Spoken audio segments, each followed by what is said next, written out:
Bienvenidos a El Orden del Caos, un espacio donde hablamos de cine, series, libros y tendencias actuales desde una perspectiva filosófica.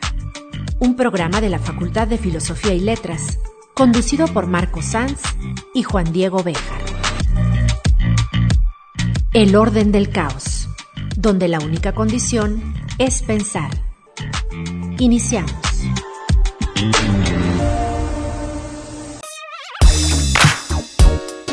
Sean bienvenidos a un nuevo episodio del Orden del Caos. En esta ocasión me cuento con Javier. Hola, Javier. ¿Qué tal? Muchos. Javier Velázquez. Y queremos hablar en esta ocasión de un artículo que publicó hace un par de años, Javier, que en 2021, ¿no? Sí. Es un texto en el que estudia dos obras de Óscar Liera y trata de a partir de ahí hacer una especie de reconstrucción sobre ciertas ideas centrales en el estilo de Óscar Liera y de sus ideas sobre cómo hacer teatro y sobre cómo las funciones que debe tener el teatro a nivel social incluso.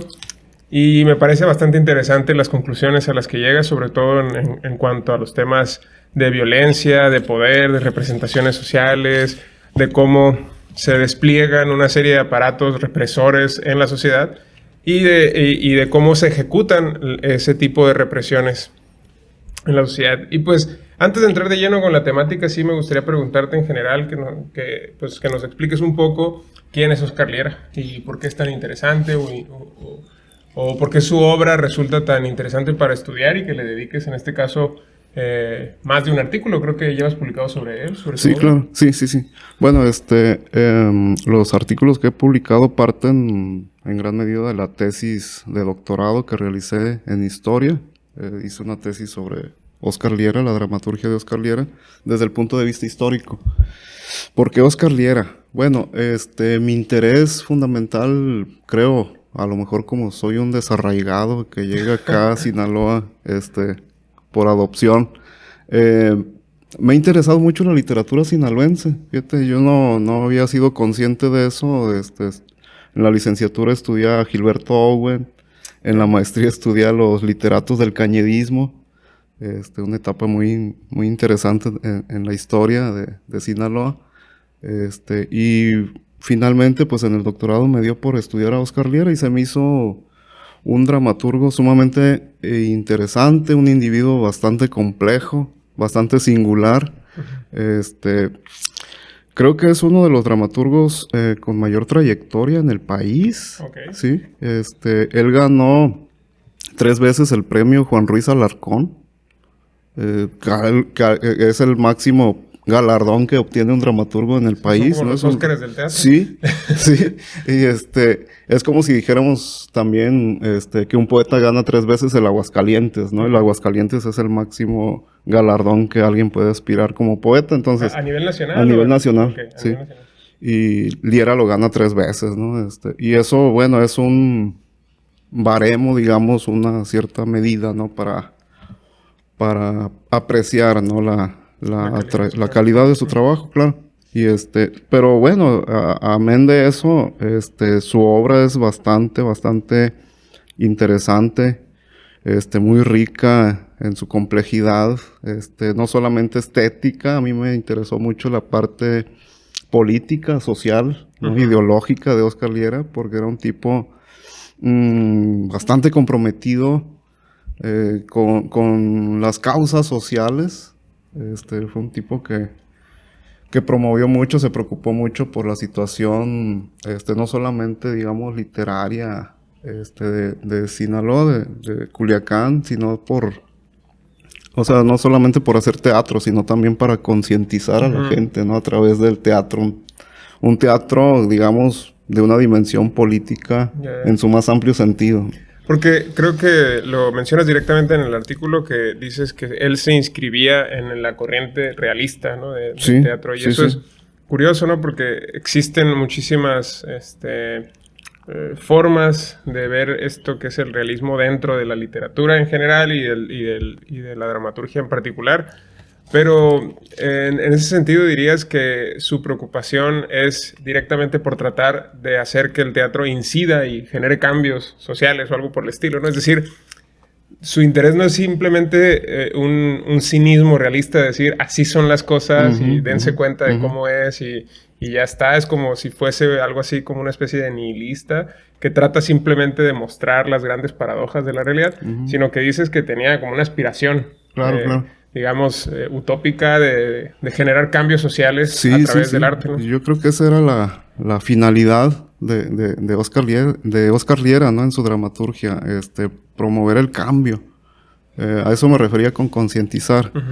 Sí, porque el realismo, como corriente literaria, pues busca, digamos, emular la realidad, ¿no? Sí. Pero si atendemos también a estas preocupaciones de los literatos realistas en sus inicios, pues era también como hacer una disección de la sociedad y sobre todo el naturalismo con Émile Zola, de atender las causas, o sea, entender y comprender también, ¿no? Las causas de los vicios sociales, por ejemplo, ¿no? El alcoholismo, la prostitución, etcétera, la corrupción.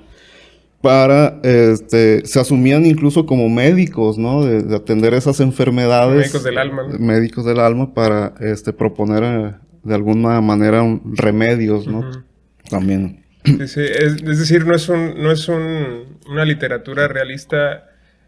Por ejemplo, recuerdo que en la Unión Soviética había esta discusión sobre en qué sentido se debe retratar a la realidad, ¿no? Porque incluso los propios propagandistas soviéticos decían, no, es que la realidad que tenemos es una orientación histórica y nos tendríamos que centrar en cuáles son nuestras motivaciones, y eso implicaba hacer propaganda del sistema soviético, ¿no? En lugar de ser digamos, fieles a la realidad que vivían en ese momento los soviéticos. Por lo tanto, de alguna manera, los que reflejaban en la literatura la efectiva realidad que tenían la gran mayoría de los soviéticos eran vistos incluso como enemigos del Estado, ¿no? Claro, sí. Y en ese sentido, y digamos, traído a la situación de Oscar Liera, se podría decir que lo que él buscaba era efectivamente eso, ¿no? Es decir, ver la realidad desde un punto de vista crudo, pero con la perspectiva de arreglarla, ¿no? Que es una perspectiva bastante optimista, si se quiere pensar. Sí, utópica, ¿no?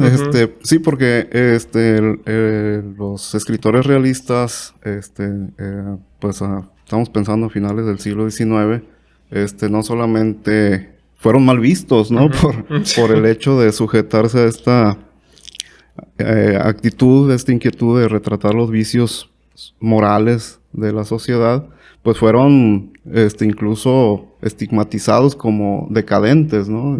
Que hacían una literatura de la decadencia, pues. Claro. Sí. Pero no, yo creo que Oscar... Es como decir, ¿en qué realidad te fijas, no? ¿En qué parte de la realidad te estás fijando para retratarlo? Acuérdate también que en el siglo XIX pues está la idea del progreso, ¿no? Exacto. ¿Por qué volteas a ver para allá, no? Acá está lo mero bueno. Bonito, pues. Sí. Pero volviendo a Liera, pues sí, Oscar Liera, no se sujeta a un programa, digamos, político, en ese sentido, ¿no? Que consideramos como... no sé, de una ideología partidista, ¿no? Sí. No, yo creo que Oscar Liera era un ser humano, comprometido con su tiempo. Él incluso por ahí lo mencionaba, pues, que él trataba de buscar, las mejoras, e incluso cuando él radica en la Ciudad de México, ya tiene un cierto renombre. En el 81, si no mal recuerdo, que presenta su tesis de licenciatura, ya había viajado a París, ya había estado allá, se había formado 2 años allá, y regresa a la Ciudad de México, cursa la licenciatura de Lengua y Literatura Hispánicas, y le ofrecen trabajo allá, que se quede, y le dices, pues ya estás teniendo el reconocimiento. No, yo me voy a la provincia. ¿Pero por qué? Pues porque en la provincia no hay nada, hay que hacer algo, pues hay que hacer un movimiento, hay que provocar el cambio. Si aquí no me necesitan, ¿no? Y ese es el compromiso, ¿no? Claro. Del escritor. Y bueno, hay algunas cosas que me resultaban interesantes de las declaraciones que él hace en distintas entrevistas, creo que son, ¿no? Entrevistas que citas en el trabajo. Sí. Por ejemplo, una que está hecha a Gilda Salazar. Gilda, sí. en donde él dice, el teatro debe reflejar la realidad que estamos viviendo. Evadir la realidad es lo que no podríamos hacer.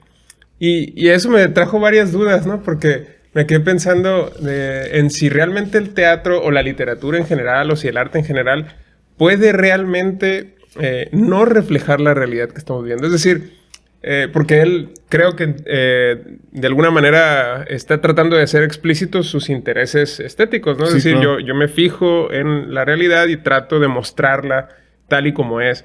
Sin embargo, me quedé pensando, por ejemplo, en cosas como las tragedias griegas o series incluso que han sido acusadas de idealizar ciertas épocas como Friends, por ejemplo, ¿no? Que es una serie representativa de los años 90, pero que dicen, es que esa serie en realidad no representa nada. Sí, es decir, claro, en realidad no está señalando la realidad de ningún tipo porque no había ningunas condiciones que permitieran que esa historia fuera realista. Es una ficción, digamos, ¿no? Claro, claro. Sin embargo, vuelvo al punto, ¿no? Por ejemplo, las tragedias griegas en ningún caso trataban de reflejar una realidad en sentido estricto, sino que más bien se las inventaban y trataban de mostrar historias, al punto en el que algunos llegan a decir que el teatro es algo así como... Bueno, el arte en general es algo así como una mentira que cuenta la verdad, ¿no? Claro. Este tipo de declaraciones que en última instancia lo que tratan de decir es que el arte, al ser una emanación del espíritu humano, no puede dejar de ser una representación de la vida humana. Sí, y en ese sentido, de la realidad. Entonces, en ese sentido, tenía mis conflictos al tratar de entender exactamente qué es lo que quiere decir Liera. Y si es posible realmente que el teatro tenga, y el arte en general, tenga ese carácter, digamos, ¿cómo podríamos decirlo? Engañoso. Es decir, como si lo que no refleja la realidad o si la representara de una forma distorsionada, estuviese el teatro teniendo una perspectiva o un interés vil y engañoso, ese tipo de cosas. Sí. En realidad el teatro y el arte en general tienen esa capacidad de no representar la realidad. Esa es una pregunta que me surgía con base en las declaraciones que hace Liera y pues, quisiera saber tu opinión en ese sentido. Sí, estaba compleja la pregunta, creo yo. Pero me parece que Oscar Liera no se propone realizar un teatro realista como ingenuo. Él tenía claro, pues, de las nociones estéticas, ¿no? Artísticas, para la elaboración de las obras de teatro. Me parece también que es una primera etapa en Oscar Liera, esta tentativa de copiar o reflejar la realidad, pero él se refería sobre todo a la realidad social, ¿no? Las situaciones, punzantes, digamos así, que estaban aconteciendo. Por eso en un primer momento él se refiere a hacer un teatro desde la farsa, porque dice la farsa, pues remite a esta cuestión, ¿no? de los griegos, de promover la catarsis, ridiculizar algo que te está inquietando, molestando, etcétera, y desde el humor atacarlo, ¿no? También como una parte curativa. Y sus primeras obras efectivamente pues están hechas desde la farsa. Esas dos obras a las que me refiero en el artículo, Las Dulces Compañías, pues son de los inicios, creo, no recuerdo bien ahorita la fecha, de los 80s, pero evoluciona su teatro, evoluciona mucho, con Camino Rojo a Zabaiba, creo yo, alcanza su sumum dramatúrgico. Okay. Sí. Y esa obra, pues se puede leer con muchos guiños a la realidad social de su tiempo, pero pues es una obra extremadamente compleja, remite al mito, a los símbolos, etcétera. O sea, es muy compleja la obra. Tiene distintas, digamos, influencias literarias, se remite a otras fuentes, etcétera, pero es ya, digamos, en su etapa plenamente madura. Sí. Y en ese sentido, ¿cuál crees que sería el teatro que no le hubiera gustado hacer a Oscar Liera? Es decir, si él estaba tratando de decir, es que este es el teatro que yo quiero hacer, el realista, ¿cuál es el teatro no realista, ¿no? ¿Cuál sería esa representación del teatro que él no hubiera hecho? Sí, él detestaba sobre todo el teatro comercial. Ujú, Sí, el teatro hecho solamente para entretener. ujú. Yo creo que eso sí lo detestaba completamente, o Ya, sea, ya. sí. Este, ah, en sus primeros artículos que él publica, escribe mucha crítica teatral y también escribe en contra de la televisión, Ujú. estas programas comerciales, telenovelas, este, que solamente están hechas para entretener. Y detestaba Televisa, por ejemplo. No Ok. sé por qué. Ya, ya. Sí, ese tipo de obras, pues no le interesaban para nada, pues. Ok. Hay un punto que creo que habría que destacar también, y es el hecho de que él no solamente se asumía como artista, sino creo yo vi que también era un intelectual, en el amplio sentido, ¿no? Ok, De ok. incidir en la esfera pública, de participar en los movimientos sociales. De hecho, él por ahí mencionaba en una entrevista que el 68 mencionaba, él estaba recién llegado de Culiacán a la Ciudad de México, le tocó vivir ese movimiento. Dice, para mí el 68 fue como una bomba de tiempo en la cabeza. Sí, dice, eso me cimbró completamente y fue como uno de sus motores para la escritura de teatro. Ujú. Este, y en ese sentido, pues él concebía el teatro como un espacio político, ¿no? Como un espacio donde se desarrollaban los juegos de poder. Y pues sí, criticaba lo que estaban haciendo nuestros políticos en aquel tiempo. Ya, ya. Sí. Sí, eh, sobre todo pues por la corrupción, el dispendio que había y todo esto. Ujú. Escribe, por ejemplo, una obra que es una parodia de una obra española. Ahorita se me va el nombre, El burlador de Sevilla, pero él la recrea acá, ¿no? Con personajes del narco y todo eso. Ok. Sí, está muy divertida, pero es para precisamente pues criticar, ¿no? Lo que está sucediendo, la verdad engañosa también, Ujú. la verdad sospechosa, pero también la adapta a estos tiempos. Bueno, en ese sentido también creo que es importante señalar justo que es la hipótesis central de tu trabajo, de ese artículo que lleva por título, que no lo había mencionado antes, pero el título del trabajo es La violencia como medida disciplinaria extrema en las dulces compañías de Oscar Liera. Y una de las hipótesis centrales de tu argumento es que se puede ver cómo hay ahí una interpretación clara de las relaciones de poder que se dan en la sociedad mexicana en específico y cómo, por ejemplo, los componentes del ejercicio del poder están representados en la obra a través de la violencia simbólica y de la violencia física. Estas dos como que Sí, son las principales dimensiones del ejercicio del poder y de las represiones que se pueden ver pues en estas dos obras en particular que mencionas. Pero antes de entrar a las obras directamente, sí me gustaría que nos explicaras un poquito estas cuestiones que mencionas en el artículo sobre Foucault y de cómo explica Foucault las estructuras de poder que tratas de hacer ver que están presentes o que están latentes en la construcción de la narrativa de Oscar Liera, ¿no? Es decir, cómo las relaciones de poder descritas a través de la violencia física, de la barbarie y de la violencia simbólica como estadio previo a la violencia barbárica o la violencia física, de alguna manera estructuran a la sociedad que tenemos, sí, ¿no? sí, Y sí. construyen en ese sentido las identidades. Las identidades, Ajá. así. Este tipo Ujú. de cuestiones que, según entiendo, consideras que están a la base de la comprensión social que tenía Oscar Liera y que se reflejan en estas dos obras en particular. Sí, sí, bueno, la idea de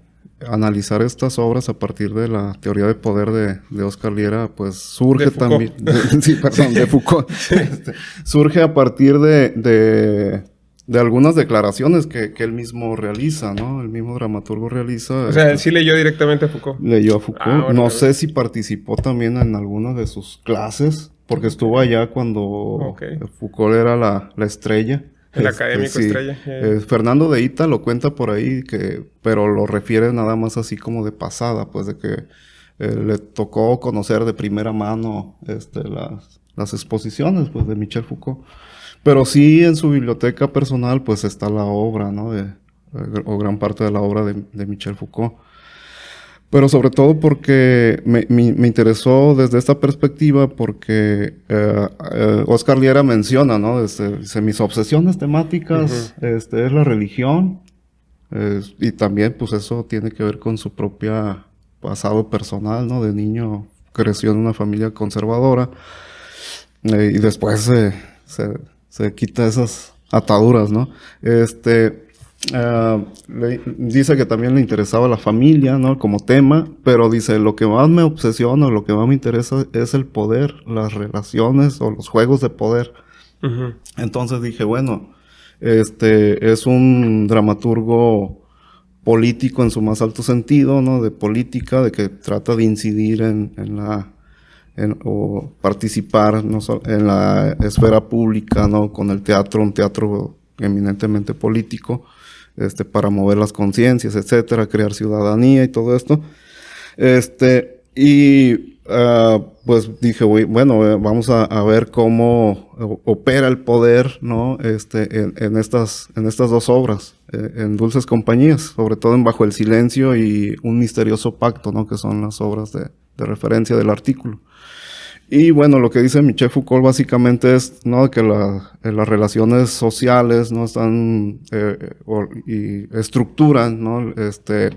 Las identidades a partir de la diseminación de un poder que no solamente emana de las instituciones, sino ya también de los propios individuos, por el hecho de que, bueno, hay toda una historia ahí del poder, pero él dice que el siglo XVII, XVIII empieza a operar ya lo que él llama una biopolítica, ¿no? Un biopoder de disciplinamiento ya no de los individuos, sino de las comunidades o de las poblaciones, ¿no?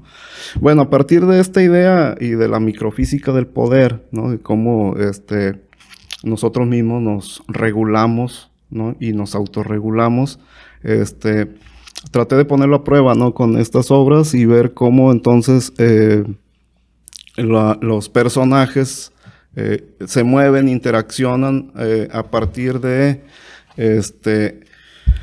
pues de sus valores morales, ¿no? De sus ideologías, de sus constituciones, ¿no? De cómo están constituidos los personajes y cómo se crean sus identidades, cómo están representadas, ¿no? Porque estamos hablando de representación, cómo están representadas sus identidades, ¿no? Entonces, bueno, tenemos en Bajo el Silencio, son dos obras, Las Dulces Compañías son 4 obras, sí, pero me interesó nada más estas dos porque tienen el vaso comunicante de que ocurre en la historia que cuenta, ocurre en el mismo edificio de departamentos, ¿sí? El tipo es un personaje que aparece en las dos obras. En la primera participa con Nora en Bajo el Silencio. Está Nora, el personaje central, y está el tipo. Son dos personajes, es una obra de mucha economía, digamos, ¿no? Y en Un Misterioso Pacto está Samuel, y aparece el tipo de nuevo, ¿no? Entonces, aquí lo interesante, creo yo, es cómo a partir de la identidad sexual, tanto de Nora, Samuel y el tipo, se construyen estas relaciones de poder y estas relaciones pues que se da de subordinación y de dominación, ¿no? Bueno, claro. No sé. No, y además que cada uno de ellos tienen una estructura de valores muy, muy definida, ¿no? Creo que mencionas que Oscar Liera, quizá de una forma deliberadamente intencionada, representa a cada uno de los personajes y a los sistemas de valores que cada uno de ellos comporta o tiene de una forma muy específica. Por ejemplo, creo que Samuel, el que sería un personaje homosexual, sí, que de alguna manera es puesto por Oscar Liera como la víctima de la situación, pero que además lo interesante, en mi opinión, es que pues deliberadamente lo representa como una persona bastante funcional, que además está inserto en la sociedad de una manera positiva, productiva, y que pues es responsable, es honesto, tiene toda esta serie de componentes que lo convierten en una víctima heroica, por decirlo así, en una víctima sacrificial, heroica, que está rodeado de de atributos positivos, y que sin embargo resulta ser justamente la víctima de la situación. Y en ese sentido, mi cuestión es si lo que está haciendo ahí Oscar Liera es efectivamente dar una perspectiva personal sobre lo que él piensa que ocurre en el México de los 80s, con las personalidades que tienen esta condición, ser homosexuales, ¿no? Que es una forma de vivir y de expresar su sexualidad, que de alguna manera en un contexto de una sociedad machista pues tendrían connotaciones negativas que terminan siendo reprimidas, justo como Oscar Liera lo narra y lo cuenta, ¿no? en esta historia. Sí, bueno, de hecho Oscar Liera tiene bastantes obras, bueno, no sé si bastantes, pero algunas obras que tratan esta cuestión de la diversidad sexual. Tiene una que se llama Los Camaleones, que es un monólogo sobre Laura es la protagonista, donde todo el tiempo está, supuestamente, voy a spoilear la obra, estaba hablando con su padre y le dice, he decidido decirte finalmente pues que soy lesbiana, ¿no? Y al final se descubre pues de que con quien está hablando es un monigote, ¿no? No es verdaderamente su padre, pues. Es como estar ensayando, pues. Sí, como si estuviera ensayando todo lo que le va a decir. Y una fantasía, ¿no? Sí, una fantasía. Y finalmente pues no termina diciéndoselo. Pero bueno, Oscar Liera exhibe precisamente esa situación, ¿no? De la sociedad de los 80s. Bueno, y creo que todavía por ahí debe haber, sí, la homofobia sistémica todavía está ahí latente. Aunque ya menos, ¿no? Y sobre todo esta parte del ocultamiento, ¿no? De la homosexualidad, de que dices... De la autorrepresión. Sí, de la autorrepresión, porque contraviene los morales, ¿no? Los valores morales. Claro. De la familia, ¿no? Entonces, ¿cómo te atreves a decirle a tu padre de que eres homosexual, ¿no? Entonces, Oscar Liera hace toda una lectura de estos fenómenos sociales que se están suscitando. Y aquí en Las Dulces Compañías, en Un Misterioso Pacto, por ejemplo, Samuel, pues es un tipo, como mencionas, bastante funcional, productivo, decente, honesto, es artista incluso, como, por ahí menciono, pues, que es como el alter ego, ¿no? De Oscar Liera, porque menciona que en su infancia, pues, él jugaba con unos pipirituches, le llamaban, que remiten a la infancia del propio Oscar Liera, ¿no? De unos muñecos que fabricaba junto con su hermana. Menciona por ahí a Pedro Carrión, que es el señor Guiñol, ¿no? Personaje, que precisamente implementó este tipo de teatro, ¿no? Sí. Acá, muy reconocido. Y Samuel también se dedica, ¿no? Al Guiñol, al teatro Guiñol. Entonces, es, digamos, como el alter ego de Oscar Liera. Samuel es homosexual, vive en su departamento y, pues, digamos, es como de clase media por ahí, ¿no? Vive de su trabajo, o sea, un tipo normal. Pero un día se encuentra al tipo, que el tipo no tiene nombre, ¿no? Lo cual también es significativo, claro. Pues, ¿no? El tipo representa... y bueno, lo comentábamos, puede ser como representante de la sociedad, ¿no? Claro. O de una gran parte de la sociedad. Entonces, ser anónimo, el tipo, se lo encuentra abajo de su departamento, del edificio de departamento donde vive Samuel, y pues lo invita a subir, ¿no? A su departamento. Samuel invita al tipo. Samuel invita al tipo, porque...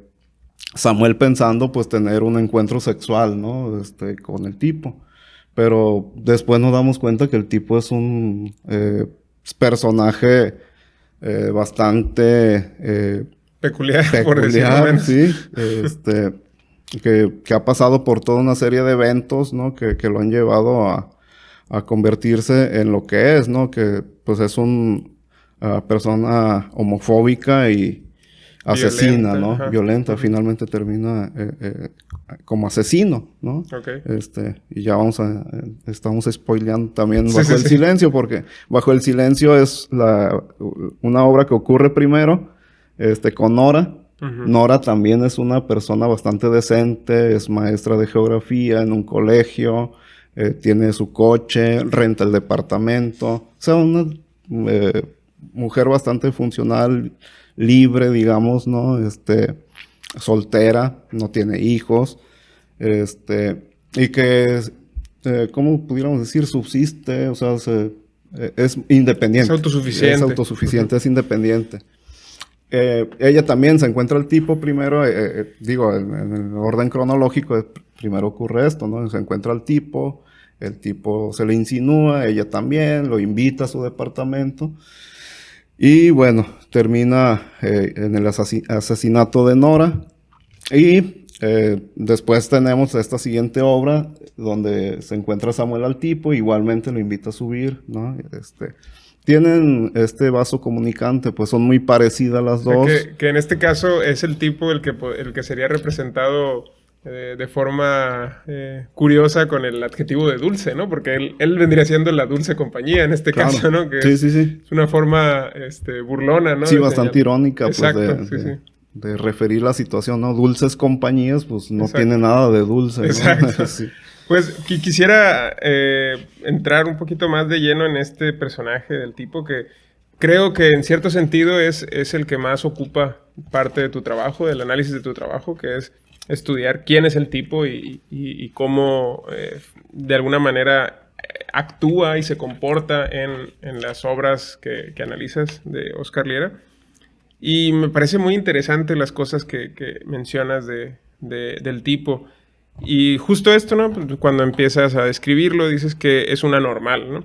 Es un ser excluido de la sociedad, de la cual de algún modo busca cobrar venganza, es decir, busca vengarse de la sociedad porque ésta le ha excluido, le ha victimizado, por decirlo así. También carece de identidad, que es un detalle bastante curioso de esto, por eso el nombre, ¿no? El tipo. El tipo, Que, sí. bueno, también mencionas que a pesar de eso, a pesar de que tiene estas cuestiones, por ejemplo, de que es un ser marginal, que sobrevive a diferencia de los otros personajes, es cínico, es inmoral y termina siendo también un asesino. Y pues de alguna manera representa todas las fallas de los aparatos represivos y a los aparatos disciplinarios de la sociedad. Disciplinario, sí.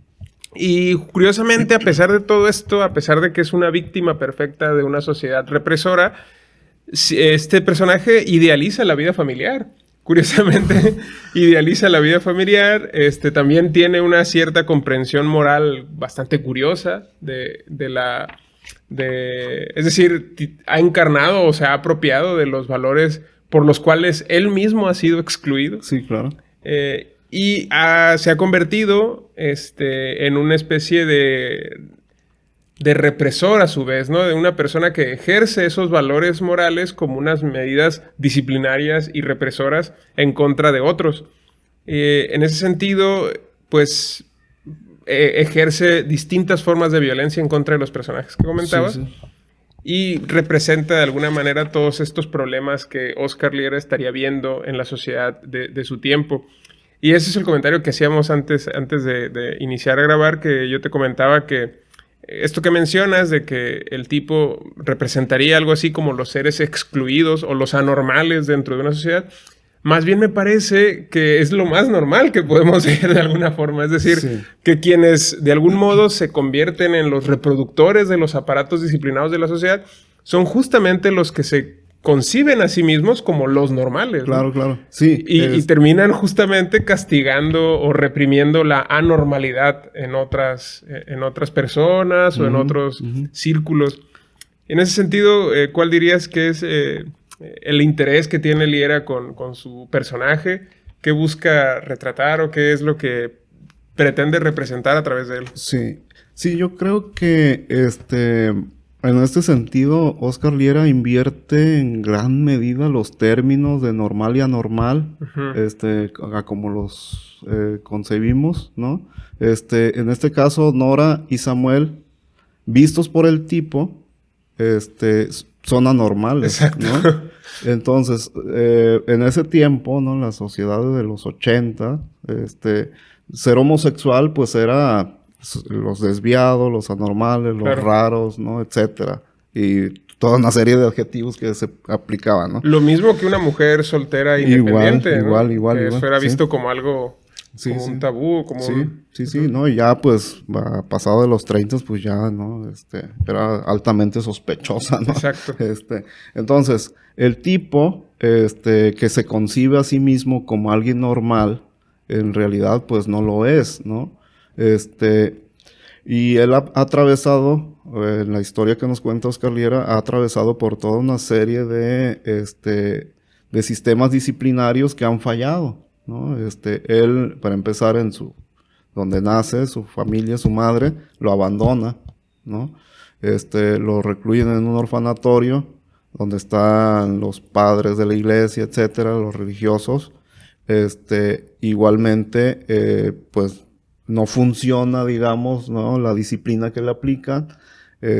Termina en la cárcel y en la cárcel se corrompe todavía más, ¿no? Claro. Que se supone que la cárcel es una medida Exacto. disciplinaria, ¿no? Correctiva. Y no, pues ahí se echa a perder todavía más. Entonces, es un tipo drogadicto, pero que a su juicio, pues él está bien, ¿no? Claro. Porque cuando entra al departamento de Nora, pues dice, oye, pues estás viviendo en el desorden, ¿no? Porque él se percibe como a sí mismo como alguien que está funcionando bien en la sociedad y Nora no, ¿no? Y en ese sentido... O sea, está en el desorden ella porque está soltera, porque Sí. es independiente y todo esto. Sí, y porque le permite entrar a él a su casa. Le sea, dice, como- ¿por qué invitas a alguien desconocido, no? ¿Qué te pasa? No lo hagas, es peligroso. Sí, claro. Y lo mismo con Samuel, ¿no? Le dice, no tolero el desorden, ¿no? Tienes que vivir en el orden, no metas gente desconocida a tu casa, Ok. ¿no? Entonces el tipo se concibe a sí mismo, con la identidad del tipo que no la tiene, es un ser anónimo, pues se concibe como alguien como sancionador, ¿no? De la moral. Como un o de la- reproductor de los valores Sí, morales, ¿no? sí, y en ese sentido creo que sí, funciona como un representante de la sociedad, ¿no? Esta manera de la hipócrita, ¿no? De la Exacto, doble moral exacto. con que funciona la sociedad, de decir, emitir juicios, ¿no? Sobre el otro a partir de los prejuicios de uno mismo, ¿no? De los propios traumas. Sí, ¿no? y de Incluso, los y propios traumas. De las que propias es todavía más disfuncionalidades. peligroso, Exacto. ¿no? Porque justo como lo mencionabas, ¿no? Estas tres instituciones que de alguna manera le fallaron al tipo, que lo convirtieron en una especie de víctima, que son la familia, que no tiene, porque en ese sentido, pues, le falló a él. La religión, que lo convirtió en alguien todavía más disfuncional, Sí. y la cárcel, que Y en la teoría cárcel. también debería ser un mecanismo con el cual la sociedad busca reintegrar a las personas disfuncionales, ¿no? Y estos tres aparatos represores que a él lo convirtieron en una persona tremendamente disfuncional y tremendamente problemática, aún así él conserva todas, de alguna manera, sus enseñanzas o las enseñanzas de este sistema y trata de defenderlos, Claro, de claro, sí, porque reproducirlos. trata de aplicar como una pedagogía, ¿no? Ajá. Y dice Emil Chorán, no hay nada peor de un puro que se cree puro que querer que los demás también lo sean, Ok, ¿no? claro, sí. Entonces, en ese sentido, pues, se vuelve un represor, ¿no? Exacto. Y creo que es como una alegoría finalmente, ¿no? De esta sociedad conservadora y represiva que censura y excluye a los demás. Y en este sentido, pues, el brazo, digamos, ejecutor del tipo, pues es la medida disciplinaria extrema es esa, la violencia. Cuando la violencia simbólica deja de funcionar, ¿no? Que se supone que es al revés, ¿no? La violencia física ha sido sustituida en esta idea de refinamiento civilizatorio, ¿no? De que ha sido sustituida, dice Michel Foucault, la anatomía de los suplicios, ¿no? Por la violencia simbólica. Acá está invertido también, ¿no? La violencia simbólica no funciona, entonces se echa mano de las agresiones físicas, ¿no? E incluso pues hasta se llega al grado del asesinato, ¿no? De estos dos personajes, Nora y Claro. Samuel. Que esa es, creo, una hipótesis, como decíamos, bastante fuerte, ¿no? De decir que el tipo es la encarnación, desde la perspectiva de Oscar Liera, de la sociedad mexicana, ¿no? En todo caso, que es una sociedad lastrada por una serie de dispositivos como la estructura familiar. Creo que incluso la disfuncionalidad familiar en México es tremendamente alta, por ejemplo. Aún así conservamos una tremenda creencia a las instituciones religiosas. Sí, claro. Y aún así sostenemos también las instituciones políticas disciplinarias como la cárcel, ¿no? Sí. Y estos tres dispositivos que de alguna manera operan, justamente en el tipo están operando de una manera exacerbada, ¿no? Que es lo curioso del personaje, que es una exageración o una hipérbole de... Bueno, ¿no? Incluso creo que quizá un retrato bastante genuino de la sociedad tal y como se comporta, ¿no? De una forma, como decías hace un rato, tremendamente hipócrita, que es en última instancia. Y hay varios diálogos que me interesan mucho, bueno, hay uno en particular que refleja la forma de ser del tipo y de cómo actúa y cómo se comporta. Y lo leo directamente, es un diálogo que tiene con Nora. Nora, cuando le invita al departamento, le pregunta si quiere un trago, ¿no? Le dice, Nora, ¿quieres un trago? Y el tipo responde, prefiero café, no bebo. Te dije, ¿no? Y Nora le contesta que no se acuerda, ¿no? Y el tipo le dice, te dije, el alcohol me hace daño, me pone agresivo y me dan ganas de agarrarme a los golpes con cualquiera. Te dije. Nora le responde, disculpa, no recuerdo. Te preparo el café, siéntate, ponte cómodo. Si quieres, quítate los zapatos, lo que quieras. Este diálogo, este intercambio, aunque breve, deja ver bastante la personalidad exactamente, del tipo, las sí. personalidades de ambos, ¿no? De Sí. alguna manera, ¿no? Y haces un buen estudio de este diálogo. Si quieres, no sé si quieras compartirlo, las observaciones curiosas que hay sobre este diálogo. Sí, bueno, por un lado está pues la agresividad pasiva, digamos, ¿no? Del tipo, y la pureza también, lo que decíamos, ¿no? Cómo se concibe como alguien virtuoso, incluso no bebo alcohol. Exacto. O sea, ¿qué te pasa? Dame café, ¿no? Claro. Pero, bueno, también Nora, como una mujer, ¿no? Que libre, independiente, dueña de su cuerpo, ¿no? Pues se le insinúa, ¿no? Le coquetea abiertamente, quítate lo que quieras, ¿no? Le dice. Y pues ahí ya también deja entrever esta parte, ¿no? Del dominio que tiene el tipo sobre ella, ¿no? A partir de las órdenes que le da, ¿no? Cuando la está reprendiendo, básicamente, cuando ¿no? le dice, te dije, ¿no? Te dije, le está advirtiendo, ¿no? Y sí, pues se da esta situación de dominación por parte de él y de subordinación, digamos, todavía allí, en cierta medida, pues, consentida, ¿no? Por parte de Nora. Se lo permite, ¿no? Se lo permite, claro, sí.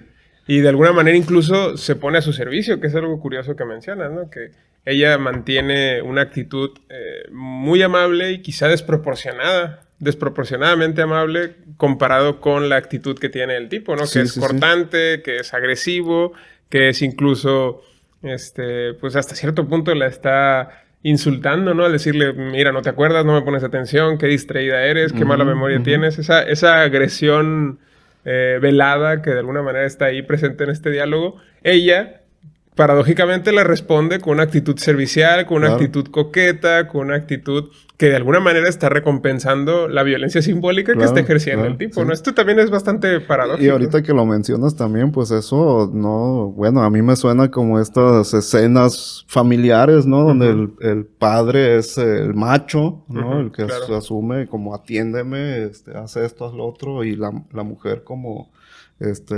servicial, ¿no? Y yo creo que eso, en gran medida es la lectura que está haciendo Oscar Liera también, ¿no? De las relaciones de pareja que se dan, ¿no? Donde el hombre, se sienta y le pide a la mujer que lo atienda, ¿no? Claro. En los 80, no sé si todavía ocurre. Claro.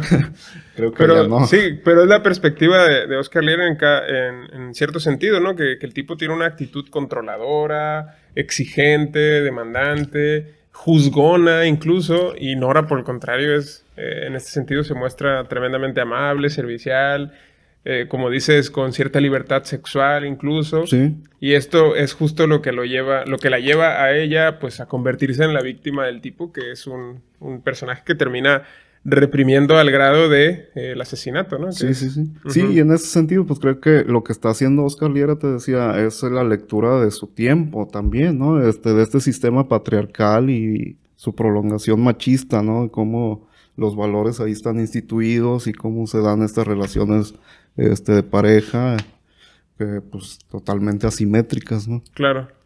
Luego con Samuel es algo parecido, ¿no? Creo que pones Es muy similar, sí, es muy similar también. Algunos diálogos, pero los diálogos son un poquito más fuertes, más subidos de tono, los que citas en el artículo.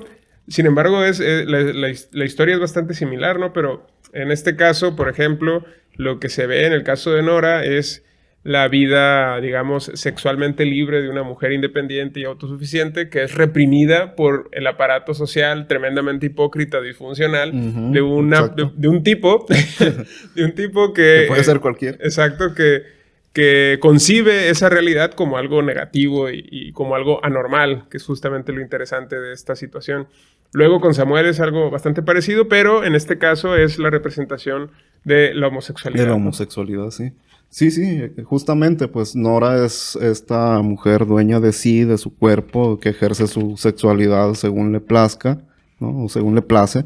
En cambio, bueno, pues Samuel es un homosexual, que busca igualmente de manera muy liberal, ¿no? Satisfacer su deseo e invita al tipo, ¿no? Y en ese sentido, pues, Samuel, pues ya creo que menciona la edad, 46 años, ya un hombre maduro, que no le importa porque el tipo lo amenaza, ¿no? Le dice, si no haces esto, si no me das dinero, creo, le exige dinero, les voy a decir a tus vecinos que eres homosexual. Ah, pues diles, o sea, a mí no me importa, ya lo saben, o sea, y no pasa nada, pues, ¿no? Entonces, en ese sentido también, pues, Samuel, pues es un personaje bastante interesante, ¿no? Sobre todo porque estamos hablando de esta época de los 80s, pensemos en toda esta cuestión de la homofobia que había, claro, ¿no? De la pandemia que se suscitó con el SIDA, ¿no? Y que incluso la nomenclatura ahí de homosexual y sidoso o alguien enfermo de SIDA, pues eran casi sinónimos, o eran sinónimos, ¿no? Se empleaban como sinónimos. Y que este personaje pues asuma como homosexual, independiente, pues sí es bastante, digamos, la apuesta de Oscar Liera es bastante arriesgada en ese sentido, ¿no? Pues precisamente este tipo de teatro pues lo que buscaba era promover, ¿no? Ese concientización social, ¿no? Mover... Como minar los estereotipos, ¿no? Que estaban alrededor de la homosexualidad en un caso y de la sexualidad de una mujer en el otro, claro, ¿no? Claro. Que yo creo que hay una representación muy curiosa de, podríamos decirlo, de la libertad en general y específicamente de la libertad sexual en ambos casos, ¿no? En un caso ejercido por una mujer, que es, ya decíamos antes, pues sí, que ejerce su libertad sexual sin tantos tapujos. Sí, diríamos feminista, ¿no? Ajá. Sí. Y en el otro caso, Samuel, que también vive su libertad sexual sin ningún tipo de... Bueno, con las salvaguardas, digamos, funcionales que los dos personajes tienen, que son dos personajes funcionales. A diferencia del tipo, que es un personaje tremendamente disfuncional y que es incluso reprimido, es un personaje tremendamente reprimido que incluso tiene impotencia sexual, que esto me resulta muy curioso. Sí, es un trauma, ¿no? Es un detalle curioso del personaje. Sí, porque lo dice ahí, ¿no? En la obra, lo echan a perder los padres de la iglesia, ¿no? Porque le dice, porque del orfanatorio donde está el tipo se escapa, ¿no? Con sus compañeros y van a un prostíbulo y se inicia sexualmente con una prostituta y el padre le dice, oye, pues no hagan eso porque alguna de ellas puede ser su mamá, ¿no? Y como al tipo lo abandonó su mamá, ¿no? Entonces dice, ahí se me cruzaron los cables, ¿no? O sea, y ya desde ahí ya sufre la impotencia, ¿no? Un trauma incapacitante, ¿no? Sí. Y es justo eso lo curioso, ¿no? De que la no libertad que tiene el tipo para el ejercicio de su sexualidad es justamente lo que lo lleva a actuar de una forma represora en contra de los que sí viven una libertad sexual, ¿no? Sí, Que sí. curiosamente es ahí el juego que está marcando Oscar Liera, Sí, ¿no? porque me acordé ahorita precisamente de que Nora dice, yo no quiero tener hijos, ¿no? Entonces, el tipo, ¿no? La juzga, la sanciona y la violenta diciéndole, ¿no? Buscona, ¿cómo que no quieres tener hijos? Que no sé qué, ¿no? Entonces, porque, pues a él lo abandonaron, pues, ¿no? Entonces sufre ese trauma. Claro. O sea, y son unas obras muy breves. Son obras breves de Oscar Liera, pero de una complejidad tremenda. Claro, claro. Sí.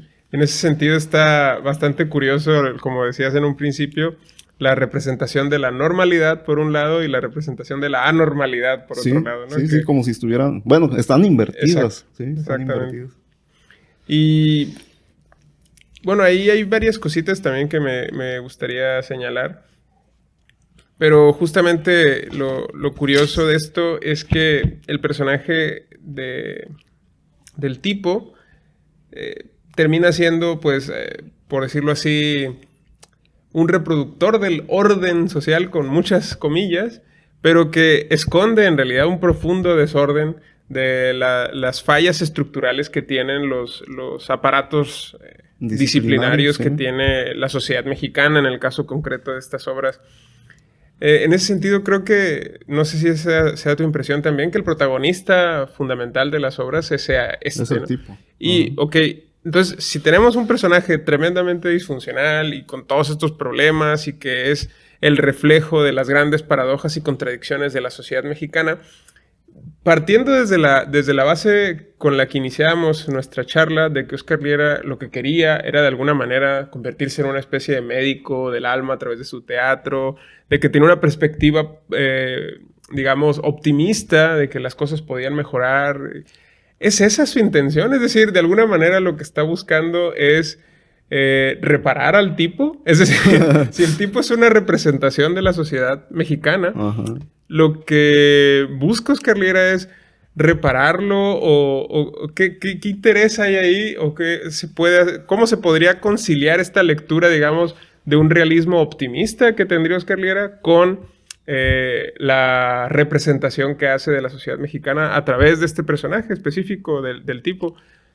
¿Cómo conciliarías ahí esta aparente paradoja? Sí, bueno, podemos conjeturar, ¿no? Porque también toda esta cuestión de las relaciones de poder y todo esto que hemos hablado, pues finalmente son conjeturas, ¿no? Claro. A partir de la lectura que se hace de claro, Oscar él no lo dice explícitamente. Sí, no, nunca lo dice, ¿no? Pero bueno, es una lectura, creo yo, que se puede hacer, y bueno, lo que dices de que si el tipo... bueno, lo que busca Oscar Liera con el tipo es repararlo. Creo que no estoy muy seguro que trate de hacer eso. Más bien creo yo que a partir de Samuel y Nora, buscó crear un cierto, en términos de poder, ¿no? Resistencia, digamos, ¿no? De crear estos valores, de rescatarlos, de ponerlos a la luz, de hacerlos visibles, decir, en realidad, pues los normales son ellos, ¿no? No tanto, la cuestión de tratar de solucionar o de reparar al tipo, ¿no? Yo creo que el tipo ya no tiene remedio. Okay. Sí. En ese sentido, podríamos decir que lo que busca Oscar Liera con sus obras, porque son unas obras tremendamente trágicas, las dos terminan en la muerte de los personajes que describimos antes, que son Nora y Samuel. Entonces, insisto con mi pregunta, es decir, ¿cómo podemos ver acá un optimismo en el caso de Oscar Liera? Sí, fíjate, ahorita se me ocurre, perdón que te interrumpa, pero creo que se me ocurre de que es más bien como una apuesta no tanto comunitaria, social en su conjunto, sino más hacia los individuos, ¿no? Por eso menciono, pues, de que conjeturando, pues, pudiera ser, ¿no? Que a través de estos personajes, Samuel, Nora, crear cierta resistencia a ese poder avasallante, ¿no? Que es el sistema social patriarcal, ¿no? Claro. Sí. O sea, es es en este caso en específico, las obras de Óscar Liera, más bien estas dos, tendrían un carácter más bien de realismo un tanto cínico, ¿no? O crítico en todo caso. Pero no tanto el optimismo que mencionábamos en un inicio, ¿no? De pensar que a través de estas obras se está mostrando cuál sería el camino que deberíamos de seguir. Porque hacer esa lectura de estas dos obras sería paradójico, ¿no? Sí. Sí, no sé qué tan optimista o pesimista haya sido, ¿no? Óscar Liera. Pero fíjate que, curiosamente, bueno, en El Camino Rojo a Zabaiba, es una obra fundamentalmente crítica del sistema político de Sinaloa, ¿no? O sea, está así como muy abierto, como parodia, digamos, incluso del gobierno de Antonio Toledo Corro, ¿no? Un gobernador que estuvo acá del 81 al 86, si no mal recuerdo. Pero en una carta que le escribe al propio gobernador, le dice ¿cómo le dice? Mis paisanos, ¿no? Refiriéndose a los sinaloenses, dice, mis paisanos son blandengues, son cerveceros, etcétera, ¿no? Como que hay un desencanto, pues, por decirlo así, mientras que, en Camino Rojo a Zabaiba, está criticando al gobierno, pero también la pasividad del pueblo, ¿no? De cómo que se asumen, como sumisos, subordinados, obedientes, etcétera, por parte de la cacica, en este caso, Gladys de Villafort, que es como, digamos, también ahí hay un juego, hacia la figura de Toledo Corro. Como que el último teatro de Óscar Liera hay ya cierto desencanto. No sé si en estas obras, sea un poco más optimista. Claro. Quizá lo que pretende también es que mostrando estas situaciones podamos evitarlas en el futuro, ¿no? Es como una denuncia. Sí. De alguna manera. Sí, porque de hecho sí concebía el teatro como una forma de denuncia. Él decía, es un foro de denuncias, claro. Incluso. Sí. Pues bien, creo que bastante interesante toda esta situación. Espero que te lo hayas pasado bien, Javier. No, bastante bien. La conversación. Les agradezco también a quienes nos han estado escuchando. Los invito a que nos sigan a través de nuestras redes sociales para futuros episodios y seguiremos hablando de otros temas, además de literatura, filosofía y demás. Pues los invito a que nos escuchen y que nos sigan a través de las redes sociales. Sí, de nuevo te agradezco, Javier. Muchas gracias a ti por la invitación. Y pues nos veremos en un próximo episodio.